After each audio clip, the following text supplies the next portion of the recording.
All right, what's up, everybody? Got another reaction video coming from Jason Whitlock's channel. I ain't gonna waste no time. We're gonna hop right into it. Let's check it out. See what Jason got to say about LeBron James. It is a joke. They've destroyed the game. I'm telling you, WNBA is superior to the NBA. It's better than the NBA because those women actually care. They're actually competing against each other. It's about competition. We want to. I don't mean to start the video so quick with Jason. Come on now. I know you got a problem with LeBron James and the NBA today, but the WNBA ain't nowhere near as entertaining as the NBA. Come on, let's be for real now. The WNBA ain't entertaining as your local 10 and under boys basketball team. Stop capping, Jason. Like I say, it's one thing to have an issue with LeBron, but to say the WNBA is better, well, you probably don't even watch the WNBA, Jason. But then again, you probably do, but who knows? But come on, be for real. The WNBA ain't nowhere near better than the NBA. Hell, local middle school boys basketball team got the WNBA. Stop capping, Jason. See people compete. These guys are not competing. Anybody can put up numbers in this uncompetitive league. No defense play, no one cares, and they just stand around and jack up threes. Oh, LeBron James and Bronny, they made history. We're flying Ken Griffey Jr. and Ken Griffey Sr. in to sit courtside to watch this amazing history.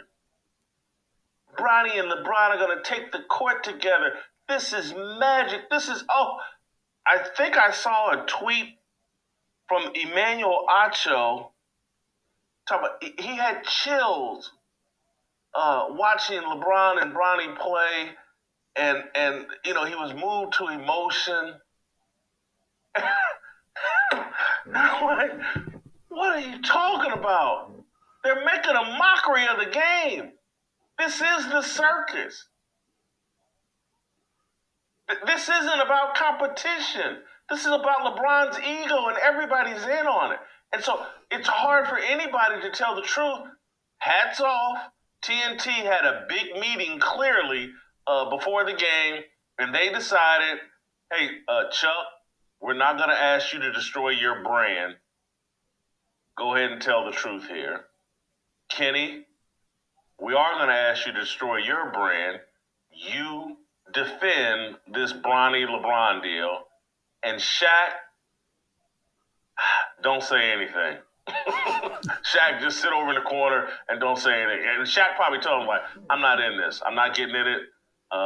LeBron's a Freemason just like I am. I can't speak against him. That's probably what Shaq said. And you're wondering. Now, I kind of agree with him on that one. It seemed like everybody, all the sports analysts, ESPN, TNT, everybody was in on pushing Bronny through. Even though I do think myself that Bronny ain't ready to play in the NBA. He ain't got the skills. They pushed him through. He never was a star on his college team or high school team. But now all of a sudden he's this player that can get a $44 million contract on the LA Lakers. So yeah, I mean it is kind of LeBron's ego thing, but then on the flip side, if I had a son that I could show some nepotism to, I would do the same thing. I don't blame LeBron at the end of the day, but I agree with that. Like I said, they got everybody on board to not talk about how Bronny ain't ready for the moment. So like all the media did give him a pass except for what Jason Whitlock and a couple of YouTubers. But for the most part, it seemed like they was all on one consent to not throw Bronny under the bus. And why? With these types of gimmicks, on top of just how rancid and uncompetitive the play was. Don't tell, Antonio Davis or Anthony Davis had 36 points and 16 rebounds. He was magical. Anybody can put up numbers, and I'm not saying he's not a talented player, but again, go look at the stats they put up during the All-Star game. Everybody's putting up 20, 30, 40 points. There were 162 threes shot in 2 games last night. This is the showcase. Adam Silver has no qualifications for his job. They should be the same way. 163 3-point shot in 2 games. So they're like 60, 73s a game. Damn, that is wild. They said, hey, man, we got Michael Jordan, and we're going to change up the rules a little bit to showcase Michael Jordan. Somebody has to recognize, hey, this hot garbage we're putting on the court and everybody just jacking up threes. You know what? We got to move the three-point line back, and if we have to widen the court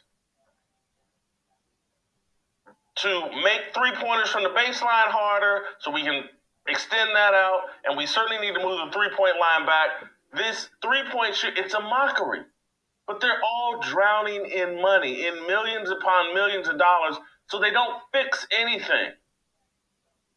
They don't improve anything. I'm Don Corleone. Look what they've done to my boy. They massacred my boy. I don't want to see it. I don't want my son. I don't want my grandson. I don't want my aunties and nieces and uncles. I don't want my nieces and nephews seeing this. I don't want anybody seeing this. It's garbage. It's worse than the WNBA. Because you know what? In the WNBA, they actually compete against each other, and they haven't allowed some egomaniac to throw his son into the script. That's so disrespectful, man. I mean, I know they got this little AI stuff going on, man, but it is so disrespectful to put LeBron in that little tutu. I also seen a video with LeBron and P. Diddy all hugged up, man. I don't really like what's going on with this AI stuff, man, to be honest. This is an abomination. And again, they can't talk about it. They can't have an honest discussion about it. Like, that's hot garbage. Charles Barkley and Shaquille O'Neal and Kenny Smith sitting around watching a bunch of guys just throw up three-pointer after three-pointer. They're sitting there going, holy cow. And they're making $20 and $30 and $40 million a year. Trust me, Charles and Shaq and these guys are like, this is unbelievable. They have you got bench players, guys that don't matter, making $10 million a year. The WNBA is superior, and there's enough pressure on the WNBA over social media and from people like myself that the WNBA is actually pivoting away from their Caitlin Clark hate and insanity. They realize that they've nearly blown it with Caitlin Clark. I want to show you. So this is Cheryl Reeve, the coach of the Minnesota Lynx, who's a very good coach.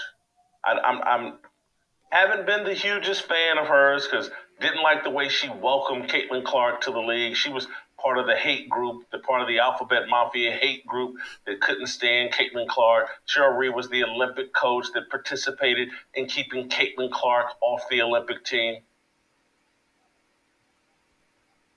But she's starting to wisen up because the market has spoken. Well, sure. And fans are speaking, and she knows what a clown she looked and sounded like taking a dump on the one person who made the WNBA relevant. And so Cheryl Reeve started backpedaling. Actually, her backpedaling probably began a month and a half ago, but now she's in full backpedal. And she's acknowledging what no one else or everyone else was reluctant to acknowledge. That Caitlin Clark has been carrying this league. Now, I agree. Caitlin Clark did get a lot of people watching the WNBA. Me, myself, I don't watch still, but ever since Caitlin Clark and what's her name, Angela Reese, but mainly Caitlin Clark, she's brought a lot of new eyes to the WNBA because you're starting to see it being talked about on all the sports shows. You're starting to see it brought up more in segments, which last year before last, and on back, never seen WNBA coverage. So that's true. Caitlin Clark got a lot of eyes on the WNBA. My eyes ain't on it, but a lot of more eyes are on it. Carried this league this past season. I want to play Cheryl Reeve to shot number 2. Yeah, Cheryl Reeve. I want to play this, and then I want to show you what she was saying earlier in the year. Here's Cheryl Reeve. The evolution of the league into the space that it got into in terms of the popularity, even before the season started. When Caitlin Clark announced that she was going to enter the draft, I remember, obviously I'm connected to the business side, and the wave of enthusiasm that came from a player that wasn't even going to play for the Lynx. And, we certainly knew some of the other players that were going to be in this draft. So there was a lot of excitement and momentum for the WNBA. But to see it actually translating business-wise across the league, whatever the reasons were, there's a lot of, as we all know, there's one really big reason, and there's a lot of other reasons why. There's a really big reason why the WNBA ascended in popularity. And then there's a bunch of little things. Caitlin Clark did this, and Cheryl Reeve has come to grips with it. Let's walk you back to Cheryl Reeve early in the year when she was irate that all the attention was on Caitlin Clark. Kennedy is starting to lift in the WNBA. Cheryl Reeve is the best coach in the WNBA. All right, that was the end of the video. Jason made some good points. I'm gonna put the link to this clip channel in the description box. He made some good points. I can see where he was coming from with the definitely see where he's coming from with the Caitlin Clark thing about how Caitlin Clark made the WNBA relevant. I totally agree with that. I also disagree with the claim he made that the WNBA is better than the NBA. I get he don't like what LeBron doing. Some people don't. I don't really care. It doesn't bother me. But come on now, you can't be saying crazy stuff. The WNBA is nowhere near what the NBA is. I mean, any given day. Hell, like I said, I'd rather go watch the local middle school boys play a damn game of basketball than to watch the WNBA. But hey, tell me what you think. Put it in the comment section. Like the video. And please hit that subscribe button. Help me out. Help me grow this channel. All right. Peace.